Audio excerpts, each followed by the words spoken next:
بسم اللہ الرحمن الرحیم۔ السلام علیکم۔ ہشام بن عبد الملک جو کہ ایک اموی خلیفہ تھا، اس کے بارے میں مشہور ہے کہ اس کو دین اسلام سے بہت زیادہ رغبت تھی، جس کی وجہ سے اس کے دربار میں ہر وقت علماء دین موجود رہتے تھے۔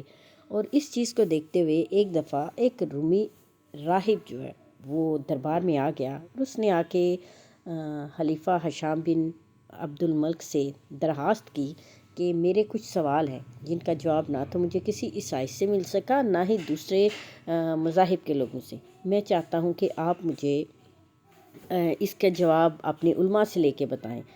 تو ہشام بن عبد الملک نے سمجھا کہ یہ اسلام کی آغوش میں آنا چاہتا ہے یا اس سے رغبت رکھتا ہے، اور یہ اس کے بارے میں مزید جاننا چاہتا ہے۔ انہوں نے کہا کہ ٹھیک ہے، تم اپنے سوال کرو، اسلام جو ہے اس کی آغوش بہت وسیع ہے، یقیناً تمہارے جو سوالات ہیں ان کے جوابات تمہیں مل جائیں گے۔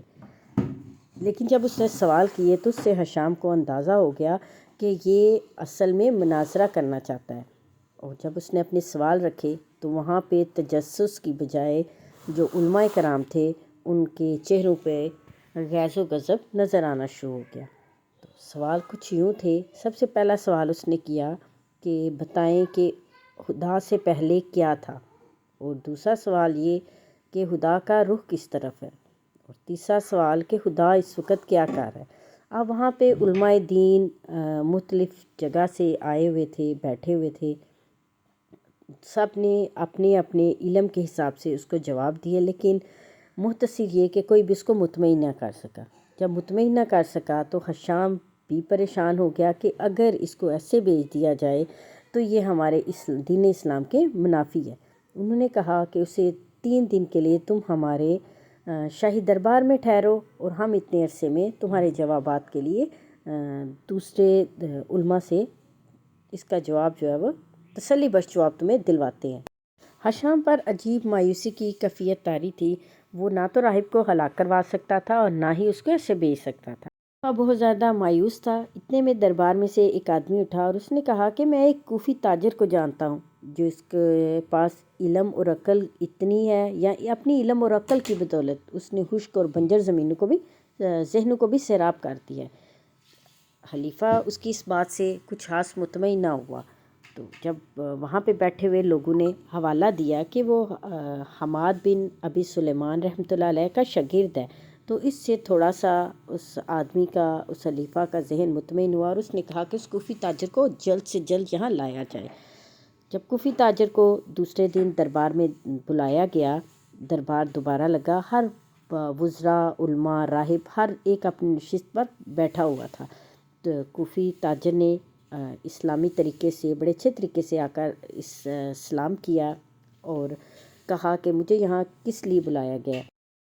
راہب اپنی نشست پر بیٹھے ہوئے ہی اس نے کہا کہ میں تم سے کچھ سوال کرنا چاہتا ہوں۔ نوجوان نے کہا کہ سب سے پہلے تو یہ کہ جو مانگنے والا ہوتا ہے سائل، وہ ہمیشہ کھڑے ہو کے سوال کرتا ہے، اور جو دینے والا ہوتا ہے وہ ہمیشہ اونچی مسند پر بیٹھتا ہے۔ تو اس لیے میری آپ سے درخواست ہے کہ آپ میری جگہ پر آ جائیں، اور میں آپ جس شاہی مہمان کی کرسی پر بیٹھے ہوئے ہیں وہ جگہ مجھے دے دی جائے۔ راہب ایک لمحے کے لیے خاموش ہو گیا، اور سچ تھوڑا سا شرمندہ بھی کہ نوجوان کہہ تو ٹھیک رہا ہے۔ اس نے نوجوان کی اس بات کو مانا اور خود اٹھ کر نوجوان کی جگہ پر آ گیا۔ نوجوان جا کر کوفی تاجر اس سیٹ پر، شاہی کرسی پر جا کر بیٹھ گیا۔ نوجوان نے بیٹھتے ہی کہا، ہاں پوچھیں، آپ نے کیا پوچھنا ہے؟ سارے علماء کرام اور خلیفہ ہر ایک کی نظر جو ہے وہ اس کوفی تاجر پر لگی ہوئی تھی۔ خلیفہ اندر سے ڈر رہا تھا کہ کہیں یہ نوجوان لڑکا اس کے جواب نہ دے سکا تو ہم دین اسلام کے معاملے میں کافی زیادہ اس سے شرمندہ ہوں گے اس راہب کے سامنے۔ اتنے میں راہب نے اپنا پہلا سوال دہرایا کہ میں جاننا چاہتا ہوں کہ خدا سے پہلے کیا تھا؟ تو کوفی تاجر بولا کہ خدا سے پہلے بھی خدا تھا۔ کہنے لگا کہ مجھے یہ نہیں چاہیے، مجھے کوئی لاجک دو اس کی۔ نوجوان بولا، ٹھیک ہے، آپ اعداد کو شمار کرو۔ راہب جو ہے اس نے 1 2 3 4 5 6 7 8 9 10 گننا شروع کر دیا۔ جب وہ 10 پر پہنچا تو نوجوان بولا کہ میں نے اس ترتیب کو نہیں بولا، یہ تو عام ترتیب ہے، سب جانتے ہیں، آپ 1 سے پہلے کا نمبر 1 سے پہلے شروع کرو۔ راہب بڑا حیران ہوا، اس نے کہا کہ 1 سے پہلے کیا ہے؟ 1 سے پہلے تو کچھ بھی نہیں، ایک تو ہم شروع سے 1 ہے اور ایک ہی رہے گا۔ اسی طرح اللہ جو ہے، جواب میں کفی تاجر نے کہا کہ اسی طرح اللہ شروع سے ہے اور ہمیشہ سے ہے اور ہمیشہ ہی رہے گا، نہ اس سے پہلے کوئی تھا نہ اس کے بعد کوئی ہے۔ اب دوسرا سوال۔ راہب پہلے سوال پر چپ ہو گیا اور تھوڑا سا شرمندگی بھی اس کے چہرے پر آ گئی۔ دوسرا سوال اس نے بولا کہ یہ تو عام سا سوال تھا، میں اب اپنے دوسرے اس سے اچھے سوال کی طرف آتا ہوں۔ کوفی تاجر نے خاموشی سے کہا، ہاتھ سے اشارہ کیا کہ بولیں۔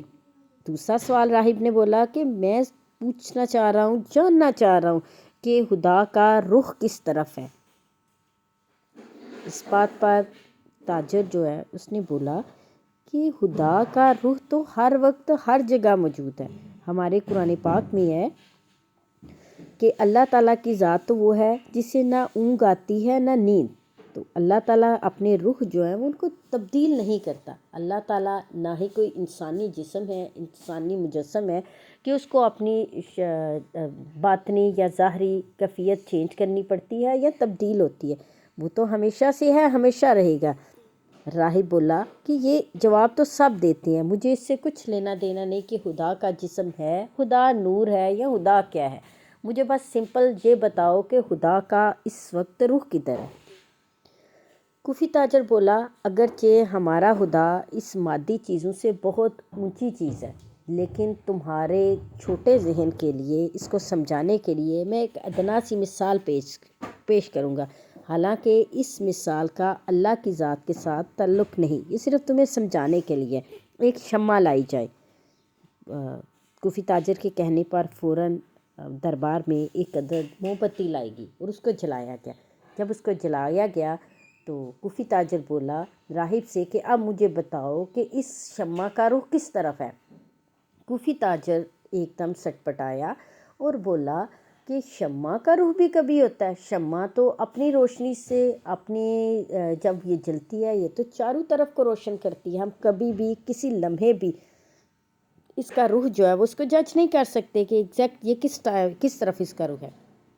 تو کوفی تاجر نے کہا کہ اللہ کی مثال بھی بالکل ایسی ہے، اللہ اپنے نور سے، اپنی روشنی سے، اپنی طاقت سے ہر وقت ہر جگہ ہر طرف اس کا رخ ہے، چاہے وہ آسمان کی طرف ہے، چاہے زمین میں یا زمین کے نیچے تہوں کی طرف ہے، اس لیے ہم کبھی بھی خدا کا رخ جج نہیں کر سکتے۔ اس نے کہا کہ ٹھیک ہے، میں اپنے دونوں سوال کے جوابوں سے مطمئن ہوں، اب میں آتا ہوں اپنے سوال۔ میرا یہ ہے کہ خدا اس وقت کیا کر رہا ہے؟